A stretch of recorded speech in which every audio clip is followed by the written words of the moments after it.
This is a story called Just Do the Job. It's about hockey. Um, I'm not an aficionado of hockey. And in fact, this is really the only time in my whole life I've ever gone to a hockey game. And it was on the West Coast. And I know everybody talks about the violence in hockey, the fights in hockey. And I think there were some fights in that game, but I just don't even remember the fights. There's two things I really remember. Um, One is the speed of the game. I think I had maybe seen hockey, at least a little bit of hockey on television. And let me tell you, television does not prepare you for the speed of that game. You need to be sitting there in the audience and you need to be able to see the entire rink. Um, because the skaters, the hockey players, they move so rapidly. It seems almost humanly impossible how rapidly they can move from one part of the rink to the other part of the rink. And you have to be able to see the whole rink, or you just can't possibly appreciate the incredible speed at which they move. And the second thing about speed is the puck.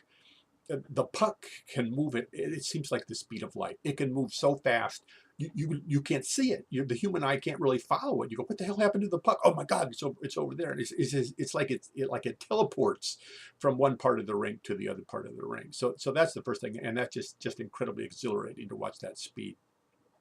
And the second thing is the crowd. The crowd, it was packed. It was packed. Every seat was full, and it was like a festive crowd when I came in. Everybody was happy and chatty and friendly, and right beside me there was a mom.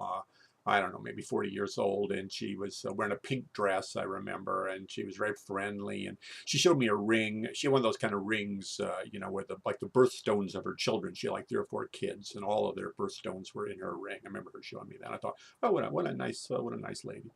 Well, then the game starts, and man, all the friendliness disappears, and the crowd is like intent. They are just watching that thing, and really, it's just so fascinating. The speed and excitement of the game is so immense that you can't really. Why would you talk to anybody? All you do is fixate on the game. Like one thing I began to notice was the goalkeeper. I don't know that much about hockey, but the goalkeepers are, I mean, it's a really dangerous thing to be a goalkeeper because those incredibly fast moving pucks, they fly directly at the goalkeeper, so they're like, got these face cages on and oven mittens on their hands, and their whole body is covered with, armor and padding and things like that. And I'm guessing they're all missing teeth and broken noses and who knows what, because it's like standing in front of bullets if you play the goalkeeper. Well, this particular goalkeeper, I noticed as the game went on, he got braver and braver and braver about moving away from the goal in order to get the puck. And the key thing when that happens is he has to get the puck. He absolutely has to get the puck because otherwise the goal is undefended.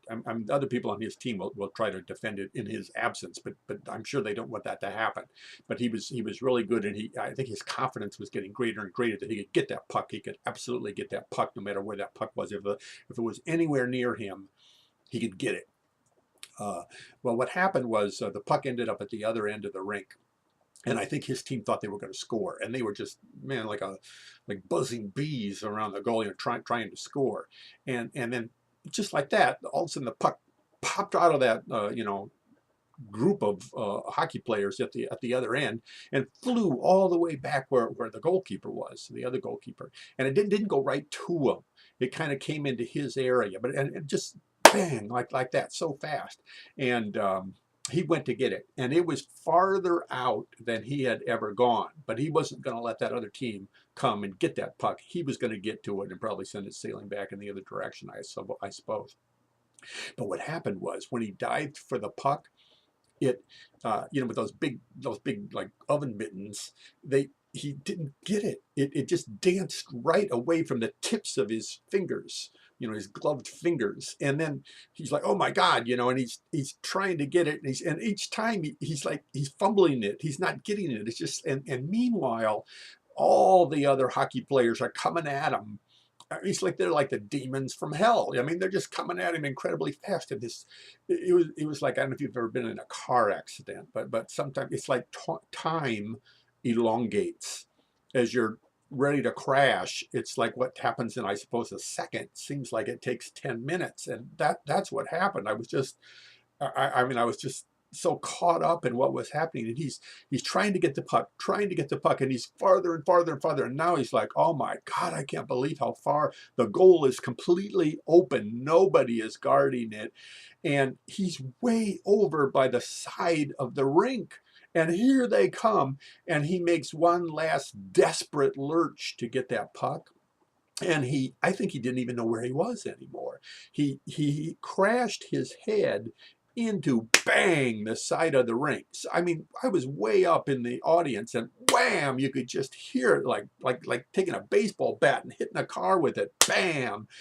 He's unconscious, and a goal gets scored. The goal is completely open, and the other team scores fairly easily, and he's laying there unconscious on the ice. And I'm like, oh. And the woman beside me, that nice suburban mom, that mom with all the kids, she's yelling, you dumb motherfucker! You dumb motherfucker! She's just yelling that over. I can't believe it. She's like a mom, and she's just gone insane. And the whole crowd is like screaming at this guy. He's unconscious on the ice. And finally, I say to the woman, I say, geez, lady, what do you want? He knocked himself out for you. He knocked himself out for you. She looks at me and she says, I want him to do his job. Guard the goal. You dumb motherfucker! It's not really about effort. Just do the job.